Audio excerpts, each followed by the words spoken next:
We are continuing to follow breaking news tonight. In a historic decision, the Colorado Supreme Court has ruled that Donald Trump must be removed from the state's Republican primary ballot under Section 3 of the 14th Amendment of the Constitution. In a 4-3 decision, the court said it would be a wrongful act to list Trump as a candidate, effectively disqualifying him. Almost immediately, Trump announced that he would appeal this decision to the Supreme Court. Now, the statutory deadline for submitting names for Colorado's primary ballots is January 5th. So what does Colorado's Secretary of State, Jena Griswold, the person in charge of printing those ballots, what does she do now? Let's ask her. Joining me now is Colorado's Secretary of State, Jena Griswold. Madam Secretary, thank you for joining me. What do you do now? Well, as long as there is not another case, Trump is disqualified from the ballot. The Colorado Supreme Court affirmed the district court's decision that he engaged in insurrection. The fact of the matter is he incited the insurrection to try to stop the peaceful transfer of the presidency. And then the Colorado Supreme Court has decided that those actions are disqualifying. So again, as of now, he is not a qualified candidate in the state of Colorado. Of course, the U.S. Supreme Court may choose to review, and I will follow whatever court order or decision is in place by the time of certification. I mean, your deadline of when you have to decide what names to print on the ballot is January 5th, right?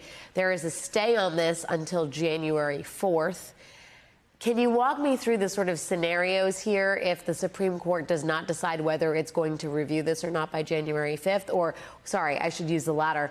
If the Supreme Court does decide it's going to review it but has not issued a decision by January 5th, that means that Trump's name goes on the primary ballot. Is that correct? If the United States Supreme Court decides to take this case, I'm sure that they will consider that certification in the state of Colorado is very quickly approaching and will issue an order or a decision quickly to make sure that we are in compliance with the law. If they take the case, we will make clear to the court the deadlines and the timelines. The bigger thing is if the court does not take the case. As of January 5th, if the U.S. Supreme Court does not take the case or intervene, then Donald Trump will not be on the presidential primary ballot. And frankly, this case is only here because Trump's actions himself. He is the person who has led to this decision that he is disqualified because he tried to steal the presidency from the American people. I do have to ask you, given how open and shut proponents of the 14th Amendment in this case are, the dissent from, for example, Chief Justice Boatwright, who authored, I believe, the dissent, he says that he thinks the applicable section of Colorado Election Code was not, in fact, enacted to decide whether a candidate engaged in insurrection.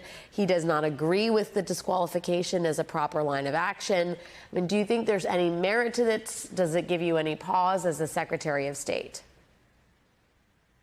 As Secretary of State, I'll always follow the law and the United States Constitution. And that includes following the majority decision in a case. Under Colorado law, my office routinely checks if a candidate is eligible for the office that they're looking to serve in. So, for example, if Arnold Schwarzenegger wanted to be on the presidential primary ballot, we would not allow him because under the United States Constitution, he is not a qualified candidate because he's not a natural-born citizen. This is a very similar situation. Does the U.S. Constitution qualify someone to serve in an office or disqualify them? The Colorado Supreme Court has said Section 3 of the 14th Amendment disqualifies Donald Trump because he engaged in insurrection.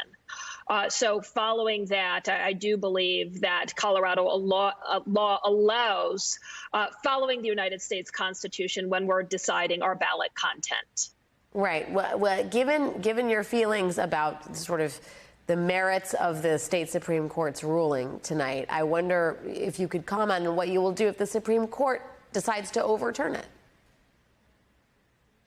I agree with the Colorado Supreme Court's decision. I have said time and time again that I believe that Donald Trump incited the insurrection.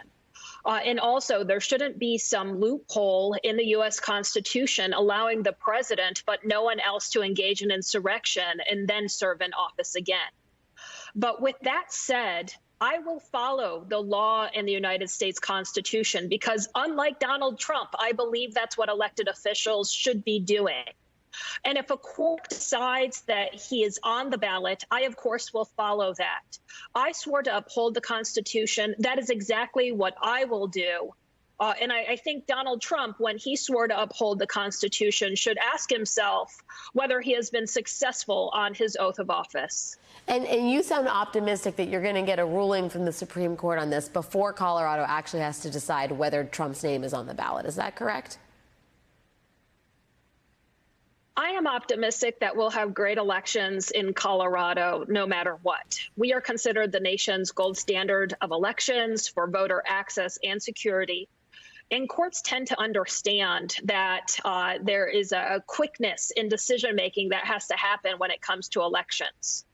So whether or not the United States Supreme Court decides to review the case, whether or not they issue a decision by January 5th, if they do review the case, I believe that they will issue some type of order or be cognizant of the fact that we have an election that is quickly approaching. We're a Super Tuesday state with a January 5th deadline for ballot certification. Well, we will be watching to see what happens, and that is an understatement. Colorado Secretary of State Jena Griswold, thank you again for your time. Thank you.